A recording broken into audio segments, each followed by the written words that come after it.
having to endure me for the second night in a row. And the table back there, they said if I would speak loud enough, they promised to stay awake. But then there are a couple other tables that made that same promise, so we'll come around with a feather if you nod off. But hopefully that won't happen. Mark took me to Milwaukee last night, as a lot of you know, and we had a nice trip up there. And I think he's going to retire soon and become a tour guide up in Milwaukee, because he showed me all the bars and the strip joints. And, no, we won't talk about this. Yeah, don't you? Did meet it a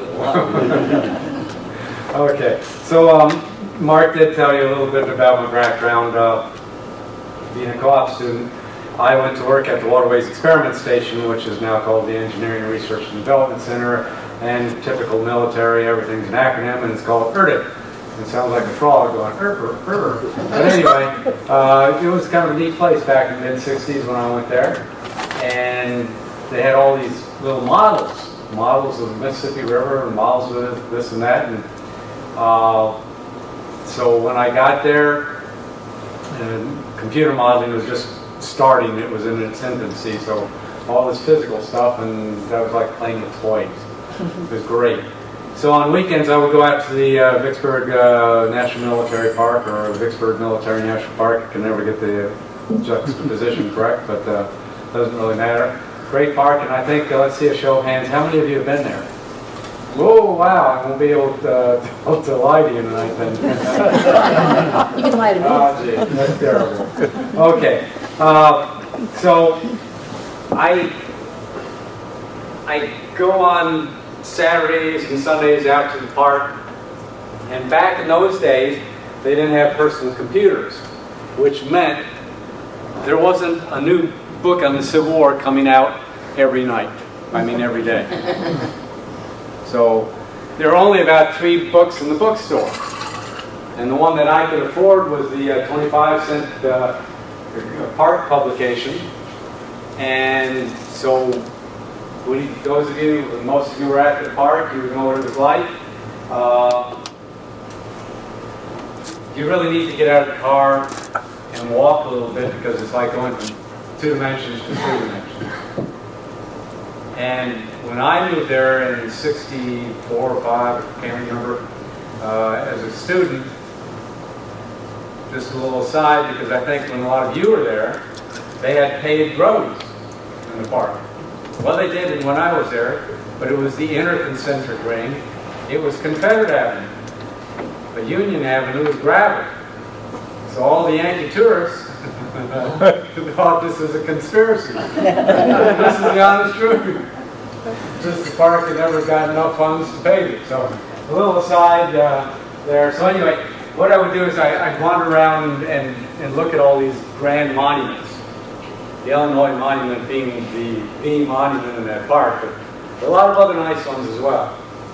So I would read bits and pieces out of this little small pamphlet, and one small paragraph was devoted to a Union attempt to divert the river away from Vicksburg.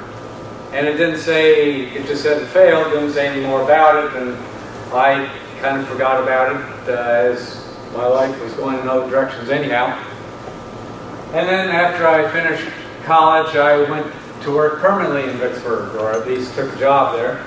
And after I was there a year or so, they decided that they were going to send me to graduate school in the Netherlands. I don't know why they wouldn't send me to school in this country, but must be a conspiracy as well. But anyway, they sent me to the Netherlands to study river engineering. And it was great. So I had a good time over there, and thank all of you for your tax money for sending me. And, I had a good time, good Dutch beer. And when I was over there, I got to thinking, well, why didn't this cutoff work? So I learned how to do the calculations, and we'll go over all these mathematical calculations for you.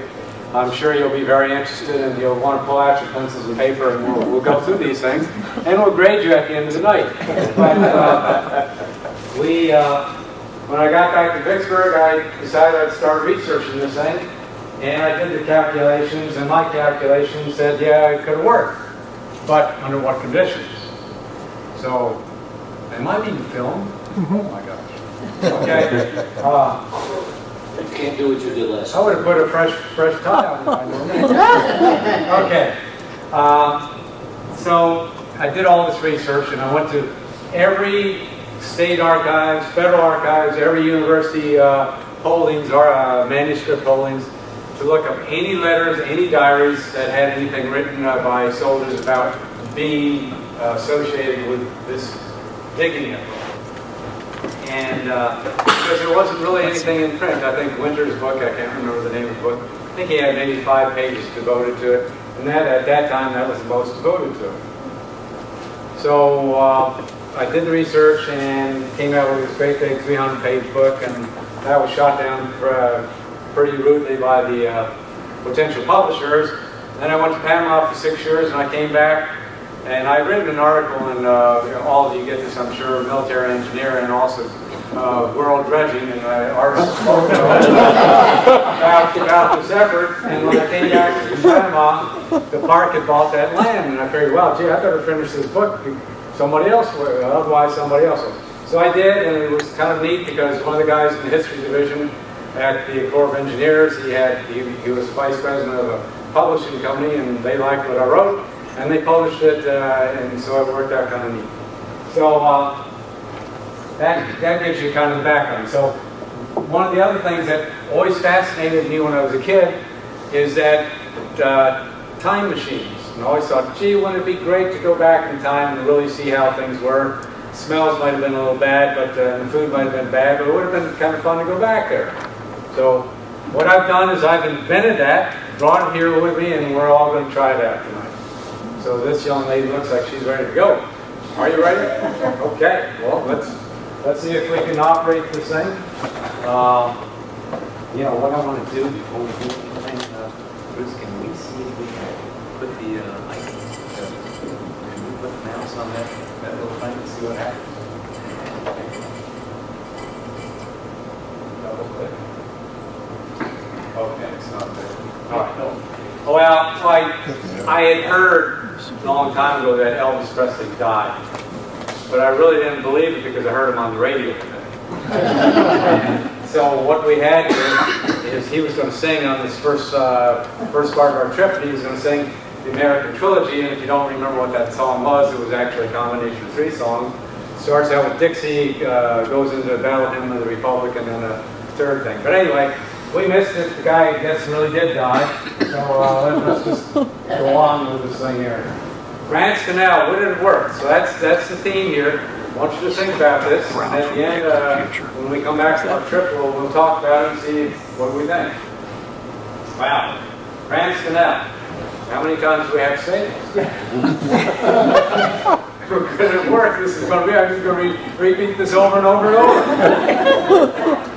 River Bend. Okay, we're now flying into Vicksburg. Okay. Put your glasses on, clean them off, pull out your binoculars. Whoa, here we are. This is Vicksburg, and this red thing, the dot, or what? Where's the cat torch? The laser point? Yeah. That's the red deal here? Oh, that's it. Okay. And do you have a cat? You ever played with these things? So from this point right here, the cat's chasing the things, and let's zoom around here to here. It's about 10 miles around the river, by river. I crossed this peninsula, and this is the Mississippi River, by the way. Across here is about 1.5 miles to 1.75 miles. This is alluvial flatland, this is alluvial flatland, these are bluffs. Okay? The alluvial flatland means back in those days they didn't have all the levees, they had natural levees and they weren't that high. The river would flood every year and it would flood this alluvial flatland. But up here, you have these bluffs that have a commanding view looking down at the river. So we'll come back to that in a while. We'll talk about the bluffs several times as we travel into the future here. Back to the future, so we're going to move ahead a little bit. The war starts in what, 1860 something or other? Anybody want to help me out here? Oh, yeah, okay. Things aren't going too well for the Union as we start out here. But what the Union came up with is the Anaconda Plan. the snake here. We're going to blockade the ports, come around here, cut the south in two by taking control of the Mississippi River. Great plan, simple plan, should work. So we move on into 1862, and this is what Vicksburg looked like at the time. We're down on the peninsula, across from Vicksburg. Vicksburg's steep town, steep on the bluffs, and then pretty high above the river, except for spots down here where the steamboats would land. So here the war started, and Vicksburg is one of the several towns along the Mississippi River that are important to the Confederacy. The green represents the Mississippi River. The major town, of course, the Queen, along with Charleston, is New Orleans. Then upriver is Baton Rouge, Natchez, Vicksburg, Jackson over here, Memphis up here, and Helena over here. The Gulf of Mexico down here, the mouth of the river. These black dots starting at Baton Rouge are the lowest bluffs, which is an unusual dirt formation, soil formation. And when you're in Vicksburg, you saw it. You may not have realized it, but when it sloughs off almost vertically. So when you saw one ridge, when you were on either the Union lines or the Confederate lines, you saw those steep land that's pretty hard for somebody to run uphill and attack somebody else because it's almost 90 degrees. Well, let's go back here. So these bluffs hit and miss the river. They hit it at Baton Rouge, Natchez, hit and miss, joined up at Vicksburg, then leave the river and join back at Memphis. Now at this point, 1862, the Confederacy is expecting that the Union will come down the river. And they start to fortify Vicksburg to some degree, anticipating something from the north. But Farragut is down in the Gulf of Mexico, and he has wooden warships. And I'll keep emphasizing wooden warships. And who is president of the Confederacy at this point? Wow, you guys are doing pretty good here so far. Another trivia question. Okay, so what had he been before the Civil War? Secretary of War. Senator from Mississippi. Well, don't get too technical. Let's stop with that first answer, okay? Secretary of War. Secretary of War, which meant he was over what department that I used to work for, which we didn't tell you? Corps of Engineers. So they had a little federal shutdown when the South seceded. Okay, what does that mean? Well, starting in the 1830s, they had to dredge or started dredging these passes into the Mississippi River because the natural depths in these bars or passes was about 12 to 15 feet.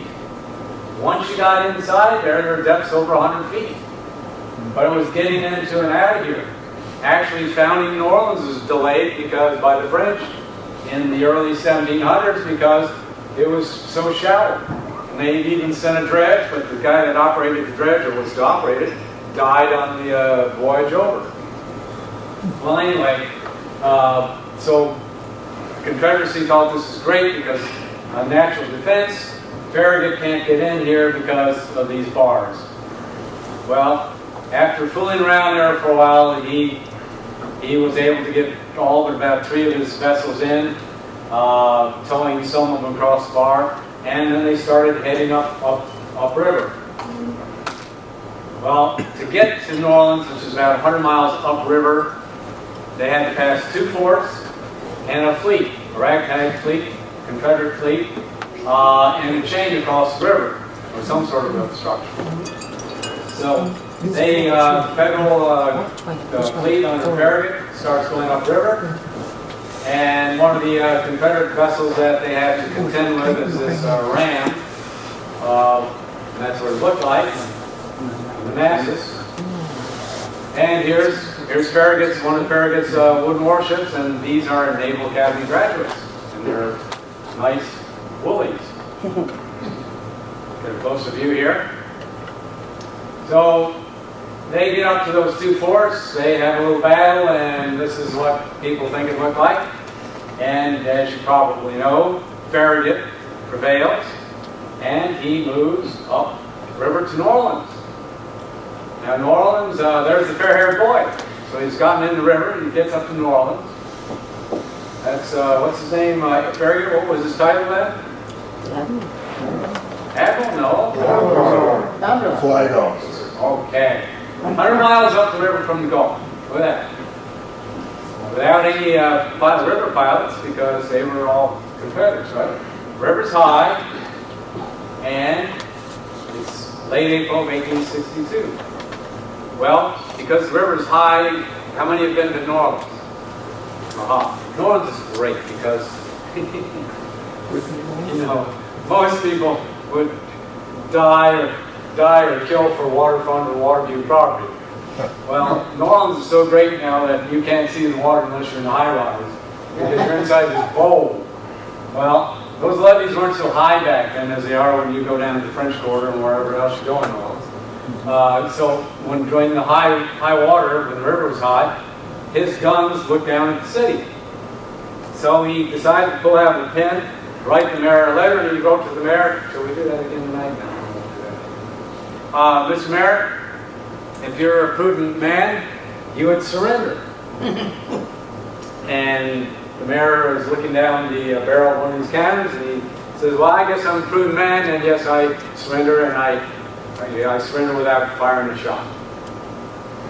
So, hey, that's pretty good. Can you imagine what it does for that guy's career? I mean, the second or first major city in the South to fall without any military action. I mean, it's got Admiral written all over him, doesn't he? Okay. Well, you know, we all have human nature. We never have enough of whatever we like. So we've always got to get more. When I was in Panama, Noriega would still be dictator today, but he crossed the line one too many times. And we all do that, whether it's collecting baseball cards or whatever. Well, his deal was, why stop 100 miles up the river? Why not keep going? So he says, hey, let's go to Baton Rouge. Baton Rouge is upriver from New Orleans. He goes to Baton Rouge.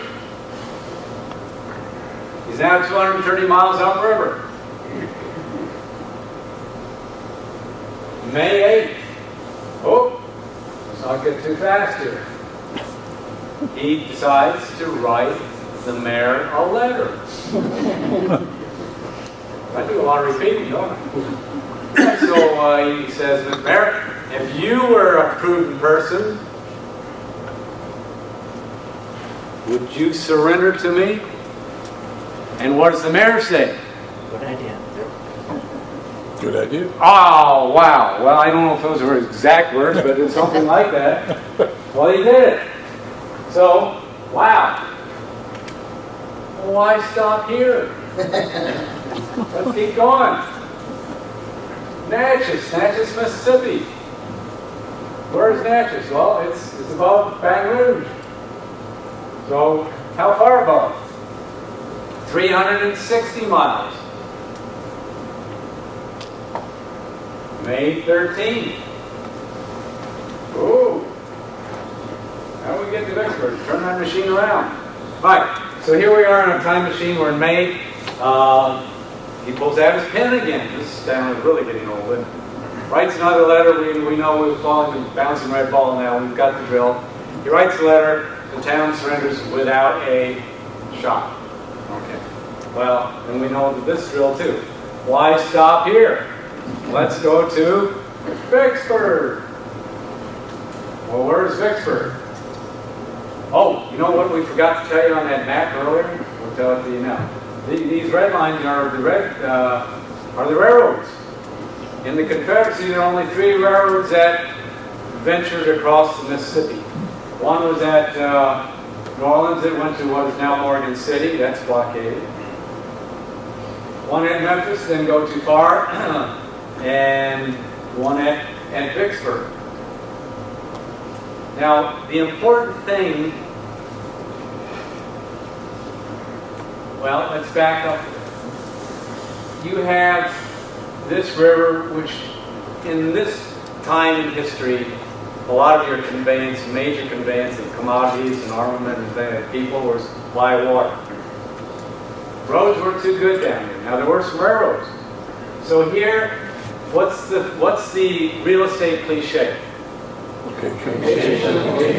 Exactly. So Vicksburg was a major town because it wasn't all that big, but it was big for those days. But these were the major towns in the Confederacy on the river. But what made Vicksburg important is these bluffs right here, and the fact that it's on railroad lines, so you can bring troops and you can bring heavy equipment in. And if you couldn't do it on river, you could do it on rail, you could do it on the river.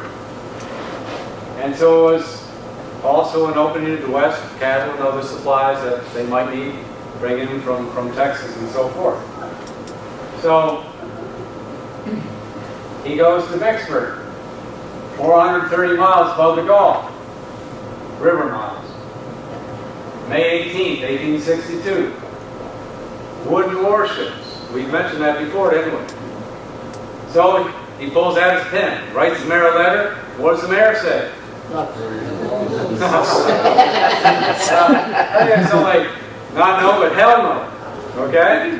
And so Farragut all of a sudden is, oh my gosh, everybody else is pretty smart. What's wrong with you, stupid? So he starts shooting at the city. Didn't do him much good. So he leaves a couple of boats behind and runs down to New Orleans, meets with Butler, who he turned over New Orleans to, and they come up, being great military planners, they come up with not one, not two, but 3 plans.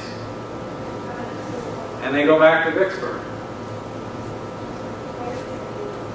Now, in May 18th, the river was still high and the river's fast. Higher the river is, the faster it is, more, well, we won't get into the mathematics, it's just the way it is. So, he returns to Vicksburg in June, late June.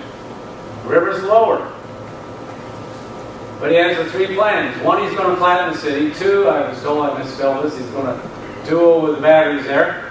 And 3, he'll try to bypass Vicksburg by rerouting the river. So, hey, he's got all kinds of things at his disposal. So, he brought Porter and his mortar boats up from the Gulf with these little fat cannon here. They would shoot these 200, 220 pound, whatever they are, round balls in there, and they'd flatten things, set things on fire, hopefully, and demoralize the city, crush it, and they would surrender. Well, that effort didn't quite work. So that's plan A. Plan B is to cut a canal or a ditch across this peninsula and try to entice the river from going this 10 miles around here to go 1.5 miles, 1.5 miles, 3/4. Because it's the same elevation here, whether you go across here or here, and it's the same elevation here. So to go around that 10 miles, that slope is kind of low, but to go that 1.5 miles, that slope is much greater. If the slope is greater, the water's faster, it can erode, and hopefully cut its own channel. You can just get started. Well, so they start landing. They start landing 3,000 troops that they had carried up from General Williams, who was under Butler from New Orleans, and they're going to start this canal effort. And they start digging. Now, what month were you guys in Vicksburg? You took a tour there, I believe? April and May. April. Well, you should have gone there in June or July. It's more fun. Every day is almost like 100 degrees, and certainly about 100% humidity, and it's not fun. The sanitary conditions are horrible, and people start getting malaria and other nasty things, and they're dropping out like flies on both sides. And so this thing was going along, and here's cross section, and it's from the official records, and made by the Union engineers. So this is a cross section. It's a distorted scale in that the vertical scale is exaggerated or different than the horizontal to fit on the page.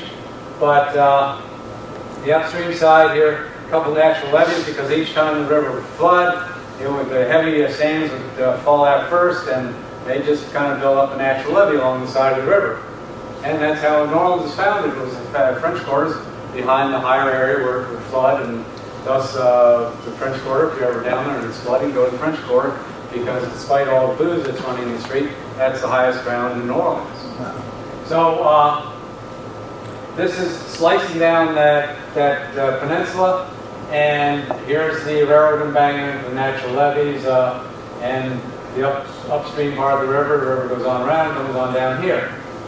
So the interesting thing is that July the 3rd, they had dug this line along here.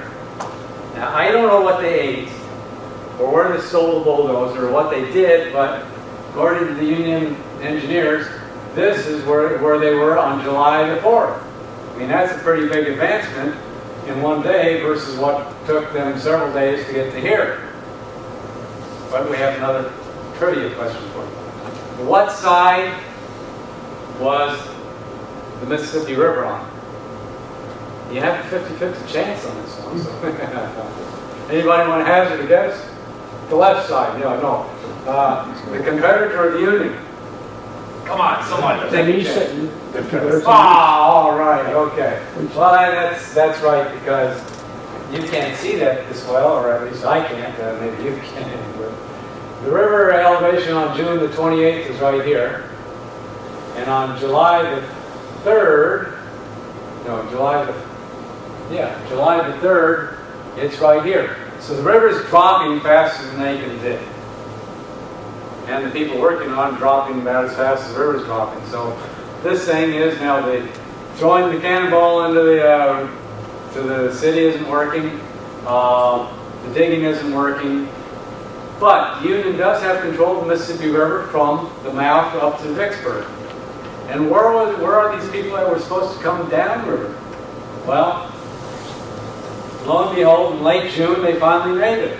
Now this is kind of neat, because here we had Farragut comes upriver along with Porter, and the third thing that they were going to do was duel the batteries at Vicksburg, and because they control these high bluffs, so they had control all the river all the way down to New Orleans up to here, and finally the guys from the north come down. Elliott, in these things that go back very anachronistic to Roman times, he convinced the government, the U.S. government, to let him build rams from Roman time. Came on down, got shot in the knee at, he was a famous civil engineer, got shot in the knee in Memphis and died before he got to Vicksburg. But great nepotism, probably Chicago related. His brother and his son took over, and they made it to Vicksburg. All right, and along with him is another guy by the name of Flag Officer Davis in ironclads. A little bit of rivalry between these two guys, but anyway. So here you get this gathering of these vessels. Farragut runs around one night, 3 of his vessels fall back, but the rest of them come up above here. And now they get above, but they don't subdue Vicksburg either. So 3 plans aren't working. Everybody's getting sick on both sides. We're going into July here, and everybody would really rather not be there on either side. Well, when these guys came from the north, the Confederates knew they were coming, so they took 2 of their uncompleted rams. One of them they took up the Yazoo River, and that's not a joke, that's the real name of it. So they took this ram up the Yazoo, and more or less finished it. It's a true story. And anyway, it comes down the Yazoo River, and Farragut had heard word, I guess he was watching CNN or something, and heard that was coming down the Yazoo, and sent 3 vessels to intercept it. And they then accomplished their mission. The ram ran them out of the way, and it comes out about 12 miles upriver from Vicksburg. And here, by the way, here's Farragut again, the fair-haired boy. Now all of a sudden things aren't going so well for him. There's Porter, and I think there were half brothers or something, or they're raised by the same father. Elliot, famous civil engineer, shot at the knee, didn't make it there, but his brother and son did. And Davies. So, out of the Yazoo comes the uncompleted Confederate ram, goes through all those vessels, makes it to the dock at Vicksburg, takes lots of casualties, but makes it to the dock. So, Farragut's looking even more stupid than before.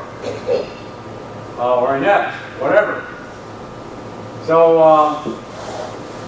at about this time, everybody decides to leave, and they do. Campaign fails.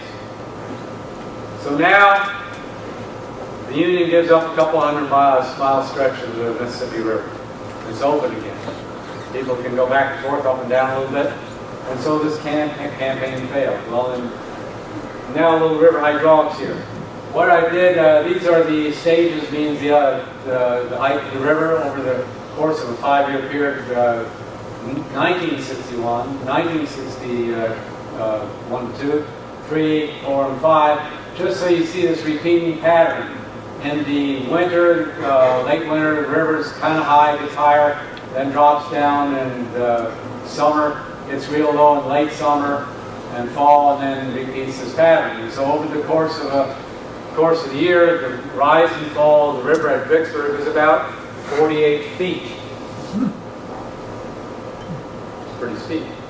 Now, the depth of the river at Vicksburg in some places is over 100 feet. So, I mean, this is pretty powerful. And I saw one time where the river had some towboats had the barbs had broken loose, and one broke loose from the barge, hit the bridge at Vicksburg.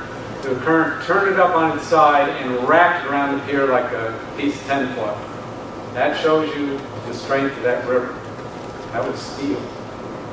So anyway, so when Farragut arrived, it was pretty high, but then it started dropping pretty fast. And so that river dropped faster than he could dig, as we saw. So then, the importance here is that these bluffs that come back to the river for the first time since Memphis give that commanding view, and again the railroad and the river. So it's very important. Vicksburg plays a potential role here. So Grant now is up in the Memphis area, and he wants to come down and visit Vicksburg. He comes down to the center of the state, and that didn't go too well, but he sent Sherman and others down the river here, and they were going to rendezvous at Vicksburg. And one of the things that they wanted to do is try to divert the river, try it again. So they returned to Vicksburg in 1862. They try several things, one of which they go up little stream here and up the Yazoo, and they're chased away. So that doesn't do so well. So then they unload troops from about here on up to Lake Providence, and about 80,000 troops there. Now, there weren't anywhere near that many down here, but they decided that they were going to reinitiate this canal. One of the things that they were going to do, though, was that they were going to talk about changing the orientation, because see these bluffs here, if the Confederates could get the range, they could just inflate, shoot right down there. They wouldn't have to go right or left. They just shoot down and get the range and chase them away. Well, they start unloading.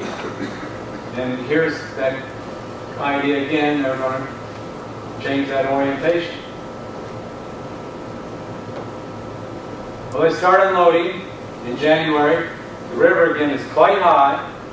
It's out of its banks. The banks are right about here. Water's up out over the banks. The natural levees are right along here. They're unloading supplies and troops, and they're getting ready for some winter fun. And in the wintertime in Vicksburg, it's not very nice either. It's cold, lots of rain, and again, a lot of sickness. So this we point out because they had photographers, but it's hard to take action shots in those days with their cameras. But they did have artists that followed the troops around, and the artists would make the drawings, and they would send them back to New York to the three major weekly publications. And this is the drawing that the artist made of the canal at the time. And this is the finished product out of New York. Now, all these drawings were kept miraculously by one of the guys that worked there, and they were just being thrown away. He kept them, and now they're at Boston College, on display, and they've done traveling exhibits starting about 2 years ago. So that's the final product. But what's interesting here is because the water was in there, they dammed off the upper end, they dammed off the lower end, they threw up mud and dirt on both sides, and they finally put a pump in here to try to dry it out so it could be easier to dig with a shovel. But still, that's slow go. Hard work, slow go. If you throw the dirt here, then it's wide enough, you have to move the dirt again. So you've got these levees guarding the encampment.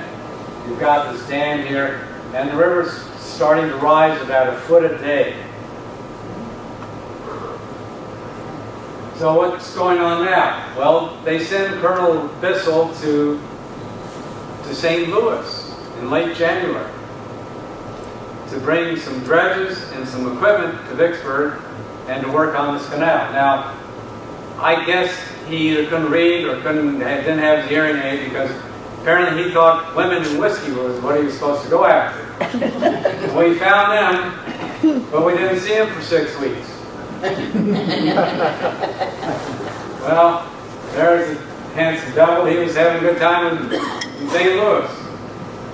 Well, finally the dredgers show up, 2 of them.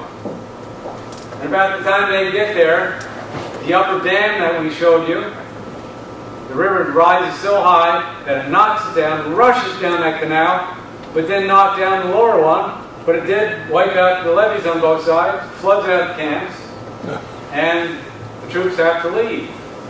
So the two dredgers continue on into mid or early March. And meanwhile, the shots are coming from Vicksburg down here, and as these guys are moving down that canal, got a little too hot for them. So finally they pull them out. The river's starting to drop a little now. So they pull them out. The day they pull them out, they had the 2 Confederate guns. One of them explodes, and but they didn't redeploy the dredgers. That was the end of that. Now there are a couple other water efforts, but this was the biggie. This was to divert the Mississippi River to turn its course. And after that failed, the river kept dropping, and finally what Grant did is he marched his troops around through the lowlands of Mississippi. He ran some transports and some military vessels by the batteries at night. A couple more sunk. A lot of them made it down below. Ferried the troops across. They went over Jackson, and then came back, and that started the 47-day siege. And we know that 2 funny-sounding names of towns surrendered both on July the 4th of 1863. One was Gettysburg, and the other one was Vicksburg. There you go. So, is that the end of the story? Not quite. Getting tired, aren't we? So what happened? Well, while that was going on, and while the dredgers were working, there was so much sickness that they were having to bury about 85 guys a day. The only place to put these people were in these levees. And the river flooded so much that these levees finally washed away, as did the remains of the people in them. So, okay, so the thing failed. So now we're in 1862 in our little time machine, and who's president of the United States? In 1872, and who's president of the United States? All right. Well, that doesn't look like the map we showed you earlier. It doesn't. Well, this is made by the Corps of Engineers, so it's got to be right. But here was the old canal cutoff effort. Well, would somebody show me a cell phone? I'd like to see what a cell phone looks like. Just one of you pull out a cell phone? All of you pull out a cell phone? Anybody pull out a cell phone? Thank you, I appreciate it. Okay. So here Grant is, asleep at night, and he gets a cell phone call. Mr. President, remember that thing you were working on? Well, guess who completed it? Mother Nature. This is what the canal was. Shave that peninsula down so much. It comes across here, and it fills this area in. This becomes an oxbow lake, and so when you were in Vicksburg, when you were on what was called Fort Hill, that beautiful view of that big bend, that was the old bend in the river. But that's an oxbow lake now. Or at least it was for a long time. So you know what it did to a lot of property owners? Something not very good. And so they give a name of this thing, Grant's Canal, in kind of derision. Ha ha ha, Grant's Canal. So anyway, now for the Paul Harvey part. Now for the rest of the story. The Mississippi delegation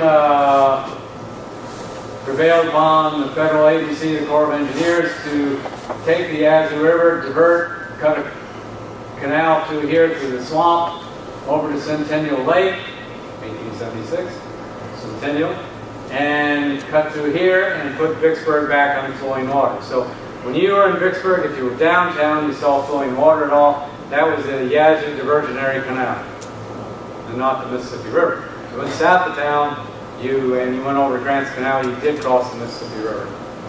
So I didn't bring any books to hawk tonight because it's out of print.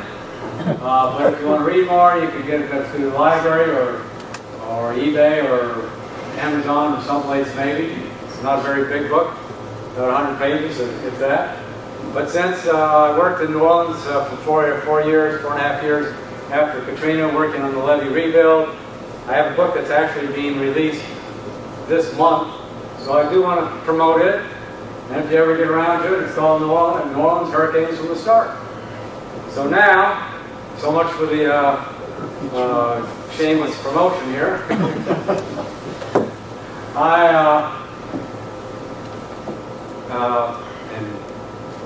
if you'll do the credit of turning that off. You've seen the story, you've taken the trip. Do you guys like flying time machines? Are they good? Yes. All right, okay. So now let's, I have my feelings on them. I had one more piece here because in 1848, before the Civil War, engineers in the state of Louisiana, they, which is downriver from Vicksburg, so the river's bigger, more discharge. They did a cutoff, recursive, I'm not sure of the pronunciation, but they made a cutoff below Vicksburg. So the question is, would that have worked?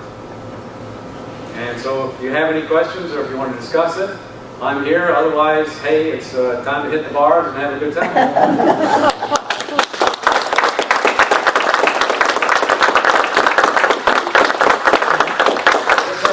So then, after having seen that slide a couple of times now, was he just digging at the wrong spot? Should have dug a little bit down the river from where he was? Or was he in the right spot where the hydraulics of the river, in other words, the amount of water and the speed at which it was coming, it was the right place to do it?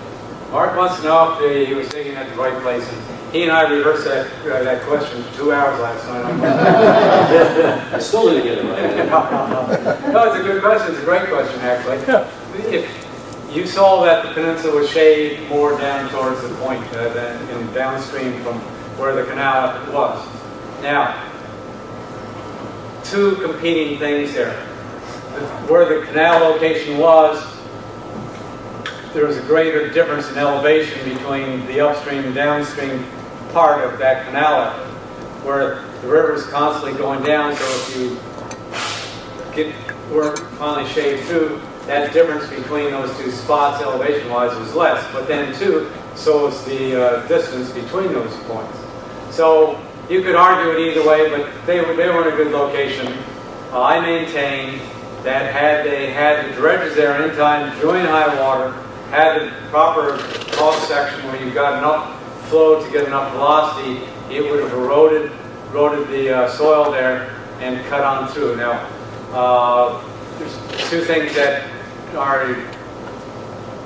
in print that convince some historians that may not have even known about what happened 10 years later, but Humphreys wrote a book on the physics and hydraulics of the Mississippi River. Came out just before the war started, and he was a general during the Civil War, and he said, well, gee, during the war that the soil was too hard, nothing could erode it. It wasn't true, but some people believed it. And the other thing was that there's a big eddy. It's a swirling water, slow swirl up where the mouth of this canal is being dug. And the riverboat captains in those days, they knew the river better than anybody else, so everybody believed what they had to say. And they said, well, because of this eddy, things couldn't work. No reason why given, just that, well, it can't work because of an eddy. And I've never figured out what that meant. But it's water runs downhill. So I maintained, had they had the right cross section to get enough velocity, it would have taken care of itself. But it didn't, and the subsequent flooding probably filled that thing up after a couple of years because there's just so much sediment in the river. It probably would have filled that thing up fairly fast and carved the bank later. But I'd be entertaining any of your ideas and entertain any questions. Yes, sir. Did they ever think about putting a wing dam out into the river to force the water into the canal? Well, one of the problems is you would either have to have piles and a pile driver to get them in. That river's pretty strong. Remember I told you about that barge? Or else you would have rock, and there's no rock around there, and you'd have to break down barge after barge and break that rock. So it would not, it just wasn't practical. And besides, Bissell getting women and whiskey instead of the rock, you can see the problem. Yes, sir. How wide is the river at that point? All around Vicksburg? I should know since I live there. I think it's about a mile wide. And it depends on how high the river is, but about a mile. Yes, sir. You know who the engineers were who located this canal, and were they Army Corps of Engineers or naval engineers? Oh, okay. Who located the canal? Interestingly, remember I talked about shot in the knee, Elliott, that built bridges on the Ohio and was a very famous civil engineer in his time. He also was commissioned by the federal government to do, because of all the flooding up on the northern part of the country, and he studied the Mississippi River, wrote a book that was published, I think, 1852. And in Vicksburg, that land was owned by some planters, and apparently somebody had actually started cutting a ditch there, a local planter. And it so worried the Vicksburgers that they actually had a bill passed in the Mississippi legislature, even though it's Louisiana land, making it illegal to try to do something like that. So Elliott, if he had gotten to live to get to Vicksburg rather than dying on the way down there, might have played a role, but he didn't. And so I don't know exactly why they started at the point that they started it. It was Williams that came on up there with Farragut, and who exactly positioned the thing. I assume it was under Williams, but why they chose exactly the alignment that they did, don't know, and it's not recorded. Did Williams serve in the Corps of Engineers, Navy engineer? To my knowledge, no. But I could be wrong. But I make it sound like I might. Yes, sir. Well, if you were going to build that canal, would you have built it in the same place, or you would have put it somewhere else? If they came to you and said, where should we do this? I think I would have done it in the same place. Well, you know, Mark's question or implication was, should I have moved it further towards the point of that peninsula? The problem with moving it further towards that point was you were closer to Vicksburg, you were closer to guns. The whole object here, and I didn't emphasize this enough, I don't think, was if the Union could have bypassed Vicksburg, Vicksburg would have been a non-player even though it had a railroad there, because the bluffs would hit and miss the river down below, so you couldn't bring armament to those other places. So all of the really one strategic point, because the bluffs left the river in Memphis, then come back to the river till you got to Vicksburg. So you've got all that free. And then if you can get by Vicksburg, then you don't get to them until you get Natchez. And we saw that Natchez, they like to give up without a shot. So, so you wanted to get that thing away from the guns. Therefore, you didn't want it any closer towards Vicksburg. Did we rehearse that at all, Mike? Great guy, great. Am I the straight guy? I guess I'm the straight guy. Okay. Yes, sir. He pays by the question, by the way. Right. Depth of the river. Depth of the river at Vicksburg. Obviously it varied some, but around June, what was the depth of the water? Well, it varies. What was the Getting a little technical, but there are some spots in the river at Vicksburg over 100 feet deep. In those bends, the bends is where it carves out the outside of the bend and it throws up the dirt on the inside. And so you go on these meanders. Each time I make that curve with my hand, that's the outside of the bend where the current's the hardest and the fastest, and it's carving away there.